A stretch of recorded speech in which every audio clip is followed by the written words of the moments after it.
Alam nyo, ang dami hong nadali po kahapon, dito ho sa fake news, mga kabida, na arestado na raw ito hong si Senador Ronald Bato de la Rosa, mga kabida. Nagsaya na po ito hong mga anti-Duterte forces, okay, mga kakampings, okay, mga kabida, kahit na po yung mga taga-suporta po, ng Marcos administration. Okay, kumalat kasi kahapon, mga kabida sa social media, na naaresto daw ito kung si Ronald Bato de la Rosa, mga kabida, po. Meron po akong nakitang post ng isang abogado, na isang kilalang kakamping, mga kabida. At meron pa pong isa, self-proclaimed na political analyst daw, na isang kakamping din. Okay, sinasabi ho na meron daw magandang balita, naaresto na raw ito kung si Bato de la Rosa, mga kabida, po. Okay? Pero, yung mga haka-haka po, na naaresto na raw ang senador, biglang sinupalpal ito, mga kabida, ng National Bureau of Investigation. Alright? Naglabas po ng pahayag ito hong NBI na hindi ho nila naaresto ito hong si Ronald Bato de la Rosa, mga kabida, po. Eto, babasahin ko muna, ito hong post ng EDGE. Okay, isa hong online news outlet po, mga kabida. Ang sabi po dito, National Bureau of Investigation Director Melvin Matibag says that they have not arrested Ronald Bato de la Rosa. He added that the manhunt operation is still ongoing. So, ibig sabihin po, walang nangyari yung pag-aresto po, mga kabida, kay Bato sa panig po ng NBI. Alright? At saka pangalawa, ongoing po yung kanilang manhunt operation laban ho sa kanya, mga kabida. At kung totoo man po na arestado po ito hong si Bato, mga kabida, sana, maliban po dito sa NBI, itong PNP, naglabas na sana ito ng pahayag po, mga kabida, na nasa kanilang custody na po itong si Bato. Wala eh. Kahit na po itong AFP, wala po. Wala ho silang inilabas na pahayag po, mga kabida, na nasa custody na nila, ito kung si Senator Bato de la Rosa, mga kabida, po. Kahit po, ito kung si Senator Ping Lacson, nang tinanong po siya kahapon, mga kabida, kung totoo ba, based sa kanyang sources, na arestado na raw, ito kung si Bato, ito yung kanya kong sinabi po. Pakinggan po natin, mga kabida. Na-arrest daw si Senator Bato. Ano sabi ng mga contact sir? NBI negative. Wala pang feedback sa kanilang forces. Yung pinasking pero negative sir. Yeah. Yung NBI wala raw negative. Kasi kung nahuli yun, nasa airport na yun. Ayon, hindi na po yun magtatagal sa Pilipinas po, mga kabida. At kalat na sana yun. Wala eh. Kaya nga, sunog na sunog po ito hong mga kakampings, mga yellow cards, at maging ito hong mga supporters po ng Marcos administration dito ho sa pahayag po ng NBI, ni Senator Ping, mga kabida. Hindi po totoo na naaresto na po ito hong si Bato de la Rosa.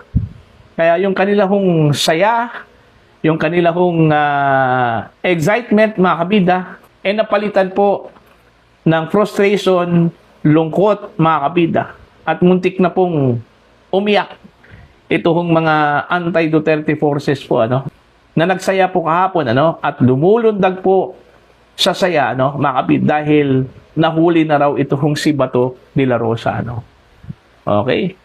So, nakuryente sila lahat. Nadali po sila, mga kabida, dito ho sa balitang nahuli na po si Bato. Ayun pa lang, totoo, mga kabida, walang aresto na nangyari, hindi po inaresto po si Bato de la Rosa, mga kabida. Ngayon, ang tanong, mahuhuli pa ba kaya itong si Bato, Okay? Yun yung malaking tanong po, mga kabida. Kung kaya ho ni Senator Ping Lacson na nagtago po ito sa loob ng mahigit isang taon, mga kabida, nung panahon po ni Pangulong Gloria Macapagal Arroyo, kaya din yung gawin ni Senator Bato de la Rosa, mga kabida. Siguro mas mahigit pa po sa isang taon. Okay? sa lawak po ng connection ni Bato, mga kabida, at sa kanyang experience bilang isang dating sundalo at pulis, okay, at yung kanyang karanasan po, patungkol ho sa counterintelligence, mga kabida, mahihirapan po itong mga otoridad po natin na i-track itong si Bato de la Rosa, mga kabida, po. Lalong-lalo na po ngayon, kung nasa Mindanao lang po ang senador, mas mahihirapan po itong mga otoridad na i-track ito at habulin, mga kabida, itong si Senator Bato de la Rosa. So para ho sa mga kakamping, yellow cards at mga taga-suporta po ng Administrasyong Marcos, mga kabida, mas maigi na ipagdasal na lang po ninyo si Bato, na sana po nasa mabuting kalagayan po si Bato, mga kabida, at sana po ay hindi po ito mahuli ng mga pulis. Okay? Dahil ang nagbibigay ng excitement po ngayon, mga kabida, isa ho sa mga nagbibigay excitement po sa gobyernong ito hong si Bato. Dahil ho sa walang tigil na paghahanap po at manhunt, mga kabida, ng mga otoridad laban ho dito sa senador, mga kabida, po. Alright? Ipagdasal na lang po ninyo na sana nasa mabuting kalagayan po si Bato, sa halip na ipagdasal po ninyo na sana mahuli po siya. Di ba? Nag-iisa lang po yan si Bato sa Senado, Oh. So, wag ho nating walain yan. Tanggalin yan sa Senado, mga kabida, itong si Bato. Kaya nga, dapat mananatili ho si Bato dito sa Pilipinas.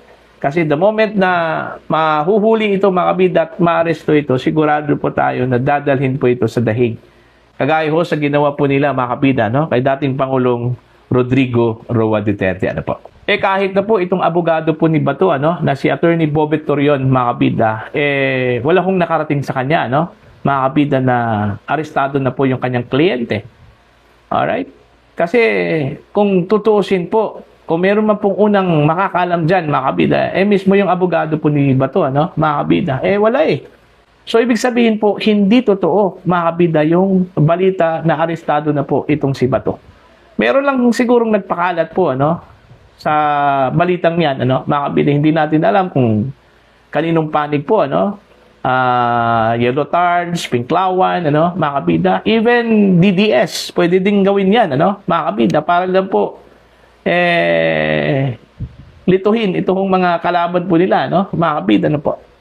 Basta kahapon po, bigla na lang po nag-grounds po sa social media, Although hindi po direktang sinabi po na arestado, mga kabida, pero meron pong parang parang pakiramdam po, mga kabida, na meron dang bad news. In fact, si Attorney Jimmy Bondoc po nag-post po kahapon po, na it would be a bad news for the Filipino people, for the nation. Okay, sana hindi daw totoo 'yon, mga kabida, po. Okay? Bad news is coming yung kanyang titulo doon ho sa kanyang post, mga kabida. I don't know kung saan po niya nakuha po 'yon. Basta ako, ang dami akong nabasa po kahapon, mga kabida, mula sa mga kakampings, mga DDS, mga kabida, po, na yun yung nangyari, na nahuli na raw itong si Bato. Pero nung nagsalita po ang NBI, mga kabida, na hindi raw totoo, na arestado po nila si Bato, yon. Doon ako naniwala po, na fake news yung lumabas na istorya na yon, mga kabida. Plus, sinigundahan po ito ni Senator Ping Lacson nung tinanong po siya, mga kabida, ng isang reporter po, na kung totoo ba na nahuli si Bato according to his sources, mga kabida, at sinabi po ni Senator Ping na dininay po yan ng NBI. At so far sa PNP, wala pa pong inilabas na istorya. Kagaya na sinabi ko po kanina, okay, ilang oras na po ang nakalipas, mga kabida, matapos pong pumutok itong news na nahuli na si Bato, wala hong inilabas na pahayag ang PNP. So, ibig sabihin, hindi totoo. Walang katotohanan po, mga kabida, na nahuli na po si Bato, Diba? Kung nahuli na po si Bato, sabi po ni Senator Ping, dumiretso na sana yon, mga kabida, sa airport, papuntang Dahig. Pero wala ho tayong nabalitaan yan, mga kabida, po. Okay? Ito lang po yung lesson learned para sa lahat, mga kabida, Mag-ingat po sa fake news. huwag kaagad-agad maniwala po, ano? Kung ano man po yung post dyan po sa social media, ano po, mga kabida. Baka madali na naman po kayo, ano, mga kabida. Mga kuryente, kagaya ho sa nangyari ho, mga kabida, sa Pinklawan, Yellow Tards, at ito hong mga anti-Duterte forces, mga kabida.